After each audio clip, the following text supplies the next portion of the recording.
Are you yearning to wake up each morning and ignite a new meaning and purpose in life and beyond? Welcome, everyone. I'm Michael McGinnis, an award-winning author, speaker, and educator on human potential, and your host on You Can Do It, Inspiring Growth, Igniting Potential. Life presents us with challenges that serve as catalysts for growth. The pivotal question is, how do we respond to these challenges? Or better yet, opportunities. Do we adopt a victim mindset or rise to become victors? Our goal here is to guide and inspire you to master the most amazing journey you have, your life. You Can Do It starts now.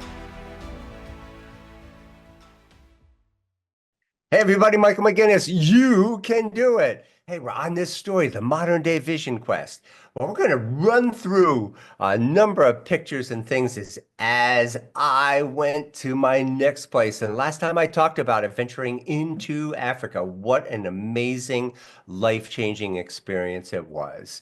And so you'll see here, first of all, the image that I created years ago with respect to the phases of growth. And now you see the box that's highlighted is the enlightenment phase, right? And that's really where I was starting to venture into, is all of these things. We're starting to open up this whole concept and discussion of something greater, something beyond, these things that are very difficult to put words to, but the experiences, like I talked about last time, right? They were just incredibly deep, and that's enlightenment. So we're going to talk about continuing that now with a new vantage point and lens.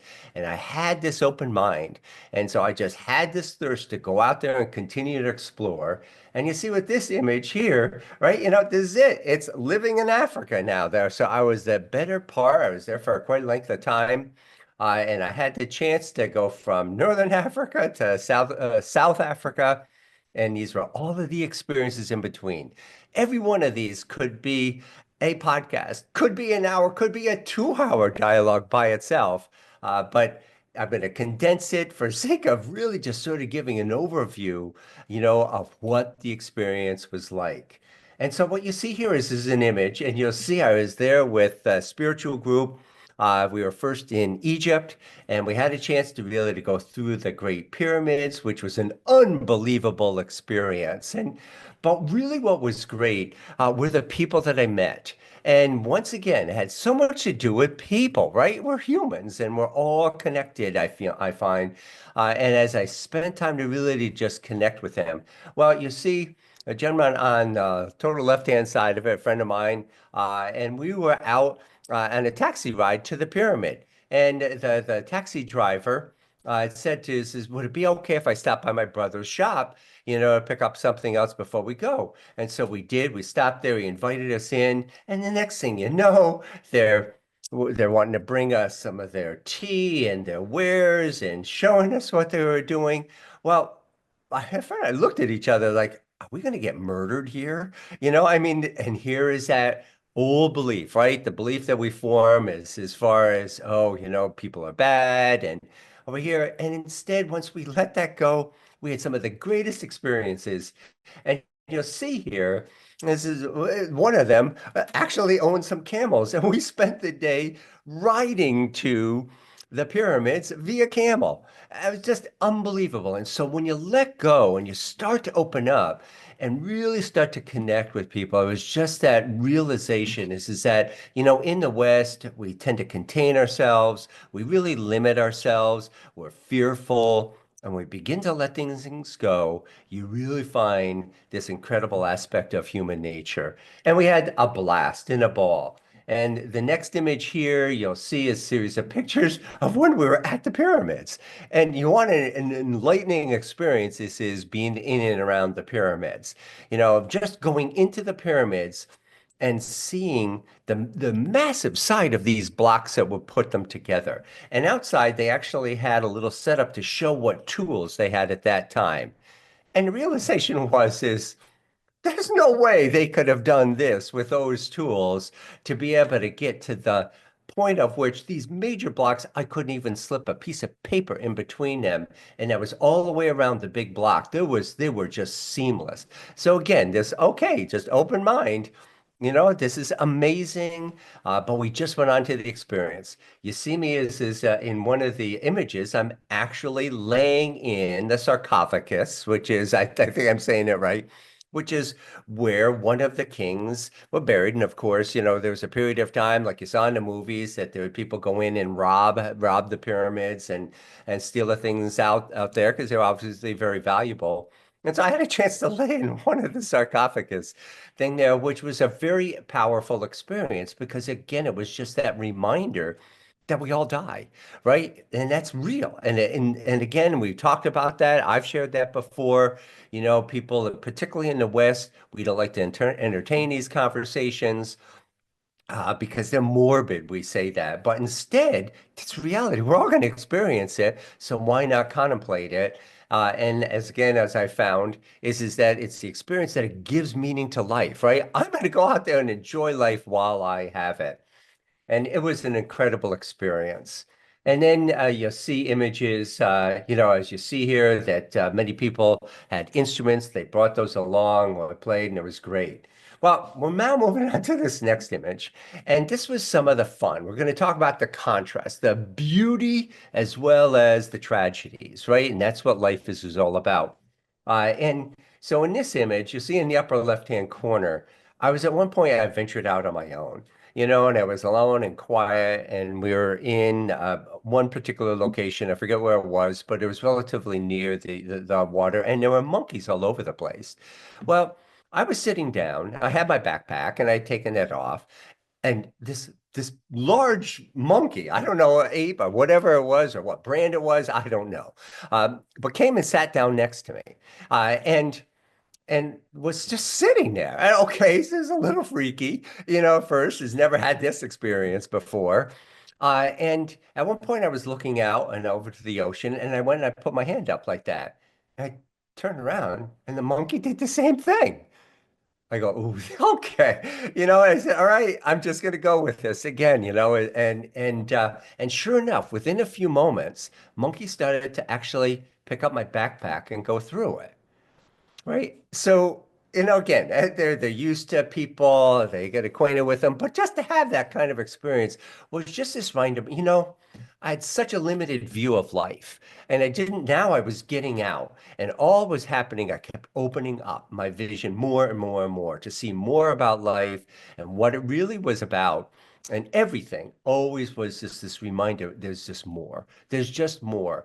And to appreciate life really for the intensity of what it is. And why am I such an advocate of being your full potential? This is why, right? You get a chance to start seeing things and experience life for what it is, and you wake up and you experience things with this new incredible vantage point on life. Well, that was one of the scenes that was there. And as you can see, there I met friends. I traveled in Cape Town, South Africa, up on top of Table Mountain. And what an incredible place. And I met people from all over the world who were there visiting, had a blast with them. We'd actually go and met and we came back that next day, and each of us brought food and wine and everything. At the time of our lives. And you see, I was at one, it was a Boulder Beach, I think it was called, and it was on the southern shore of South Africa. And you could see somebody said that they said, Mike, stay right there, but just look to your right, and just don't make any sudden movements. And sure enough, I saw the little penguin right there, and the penguin would peek out and it would look at me like this. He's just peeking out and looking back at me. So incredible. I still feel the emotions from those experiences. It was great. And I was just like up front and close, right? The whole experience in Africa was like being in National Geographic territory. And as a matter of fact, I think it's the next slide that points this out here. Next set of pictures here is that I did, and so I was in Zimbabwe at the time, and there's Hwange National Park, and you've heard about safaris and stuff. Well, I went. I met the gentleman you see in the upper right-hand picture. He was the guide, and I was just camping in the campground in a mud hut. I mean, that in itself, unbelievable experience. We went back to really simple times. And we did a walking safari, first of all, and he had a gun and he walked right out there with these animals out there. It was unbelievable. And the early morning, you could hear the kill of the lion. I mean, a sound that just, I mean, you knew it. Now I'll know, I'll forever remember that sound and just seeing nature up close and personal. And then we went on a driving safari. There's there's a lion, crossing right in front of us. Right? It was just like, oh my God, Toto, this is not Kansas anymore, right? A line from Wizard of Oz. And then on the lower right-hand side, same thing. It was a bull elephant. And he had forewarned us that he said, everybody don't move. And he was serious about that. You don't want to provoke that incident because the bull elephant would win. And they would charge, and that would be it. It would be a que sera, and I would really be in that sarcophagus this time full time. It was unbelievable. And in the lower left-hand corner, we were in a stand and we had a chance. It was over a watering hole. And literally at a time, I would just hear thunder, right? And there's, what's the movie, the kids' movie? They have oh, I forget the name of it, but the Lion King, right? Yeah, that's it, Lion King. And at one point there was the stampede, right? And I heard that. And at first, really, it sounded like thunder. And sure, it was as you just see, the picture, that was my real picture of it was the stampede was coming in. It's just a dust cloud from miles out coming in, and they were all coming to the water hole. And what was amazing there was that all the former enemies that were the animals in terms of each other, and again, that's the nature of the wild, right? Is the one would kill the other, and somebody was food that day for somebody else, some other kind of animal. But in that time, they all congregated and they all lived together. And it was just really amazing experience to realize that isn't it true of life that we all are out there for ourselves and we're greedy and we're doing it and there's crime and all these other kinds of things to do. Wouldn't we want to just come together and really be able to play together and live together? And that was this real awareness of that experience and just being in true, rich nature was just unbelievable, unbelievable this time, going through that experience over there. And then beyond that is another amazing experience. I then ventured out and it was on the Zambezi River. So I think it was Zimbabwe, Zambia. It was is the river, the Zambezi River, and it's a famous rafting river. It's a class 5 river. It's the highest rapids that exist in the world. And we went on that experience, and that actually has picture images of our boat. They'd have kayakers going by and actually taking pictures of us. And that was us going through image. It was the group that I was with in the lower left-hand corner is when we went under. I actually had, for me, I'll call it my near life experience. And that was the fact, this is that when we got swapped, we went underneath. And they'd forewarned us. We went through training and all of these steps to do, which is to let go. And of course, you don't let go. You're struggling and everything else. And unfortunately, you just lose the air. And I come up to the top of the water. Finally, I go to get a deep a breath of air. And what did I do instead? I get water. Water from one of the rapids in there. And I'm down underneath the water underneath the water filled with water. And it just was this experience, and it went on. Again, I could spend a whole podcast just talking about that experience, because then eventually from that, then I finally made it through, and I was swimming to the shore, and I got onto the shore, and I was just like just catching my breath.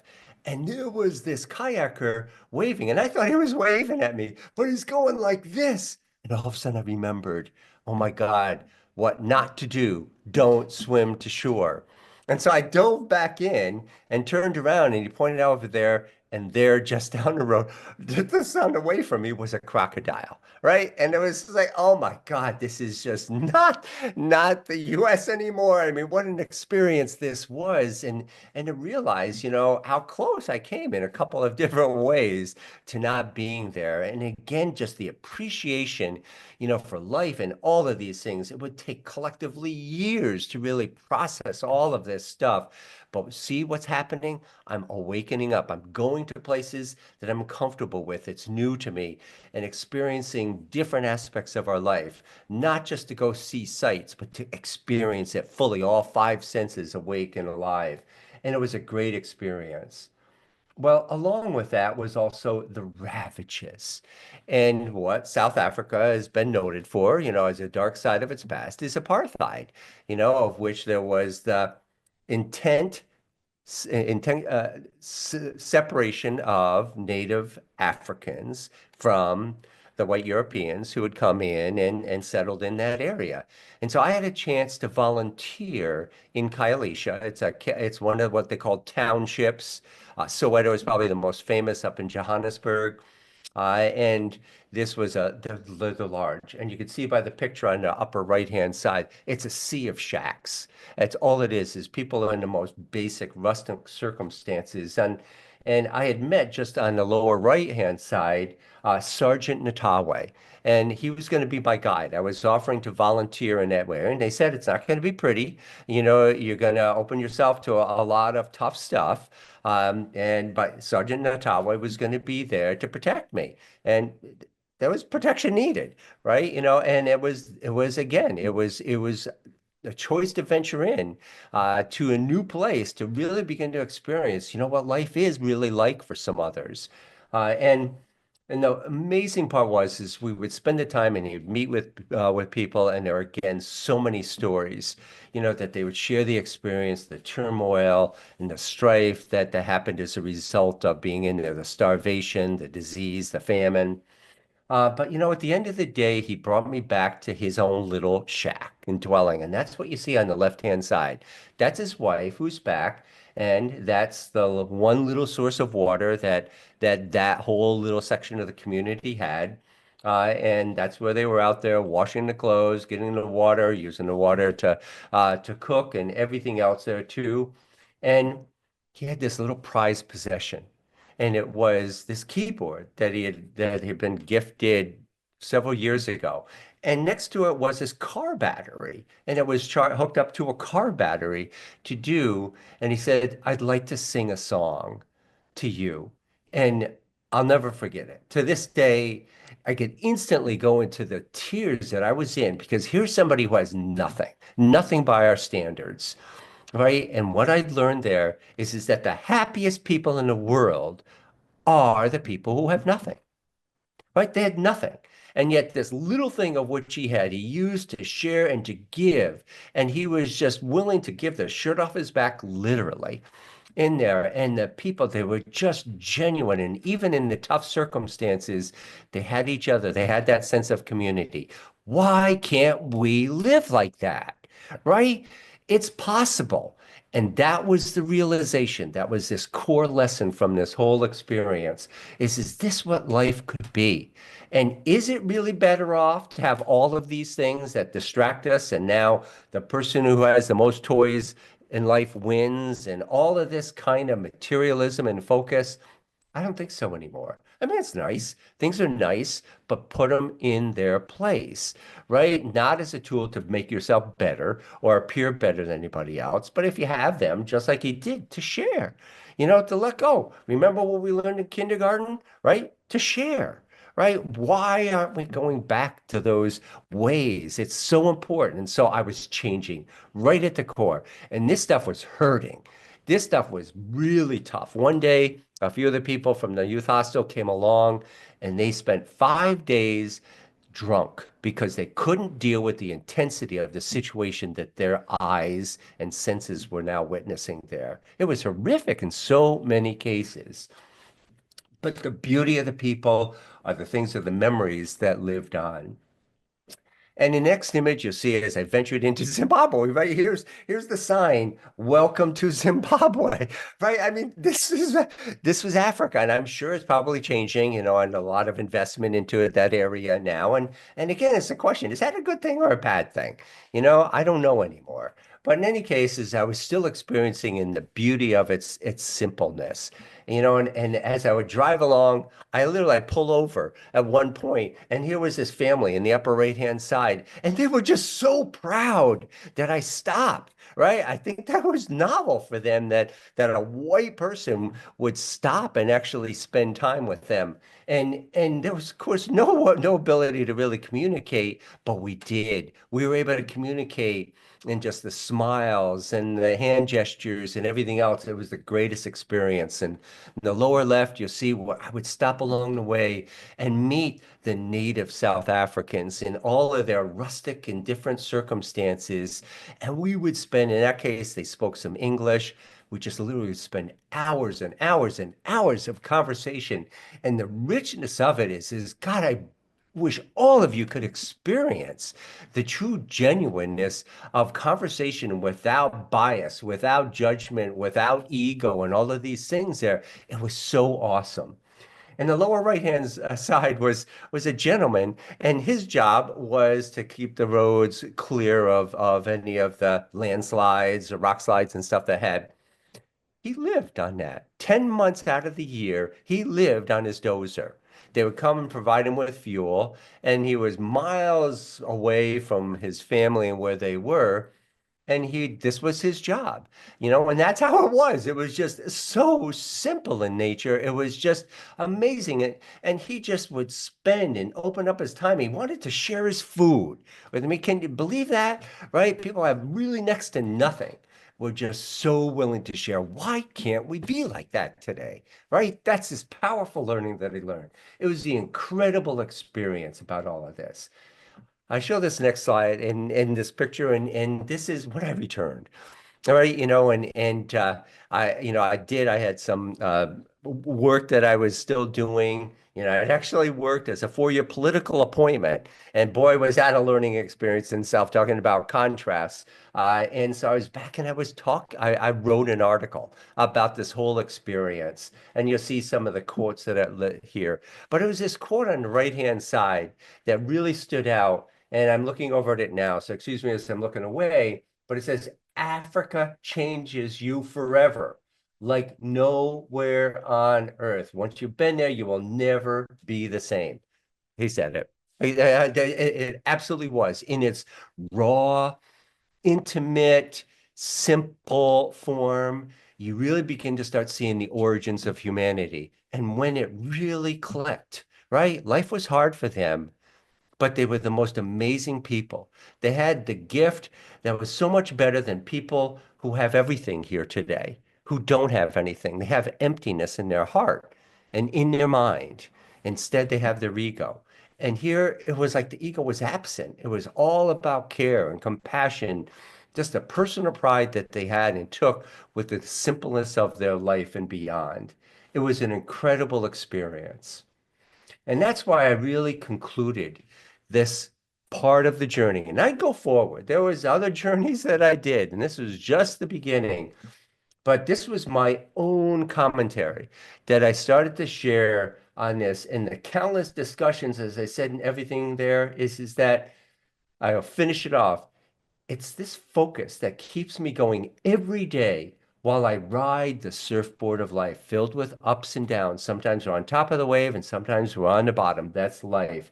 Sometimes on top of the wave and I'm often underneath, right? As I felt like I was so much of my life, but it came together. It clicked. It realized that there was really true meaning to life. And I can't underestimate that value. I would wish that everybody would find that way to truly get it, right? You could be told things, you could accept that beliefs, but it's not until you really internalize it, you really feel it, you really come to that conclusion. That light bulb is going off and there's no turning it off, right? People can come in and say all of this other stuff and truisms and everything else, but inside, in your heart, you know the real truth now. And that's what I'd learned. It says there is meaning to life. And what a powerful thing. And then forever since that point, and these experiences is what forever changed me. And it's why I was driven towards human development and a career devoted to helping people grow and develop. because that's what I was all about. And that's what I'm still about. Well, everybody, thanks so much for this journey. And I really want to conclude in the last couple of minutes here, being able to say that I myself am venturing into a new journey.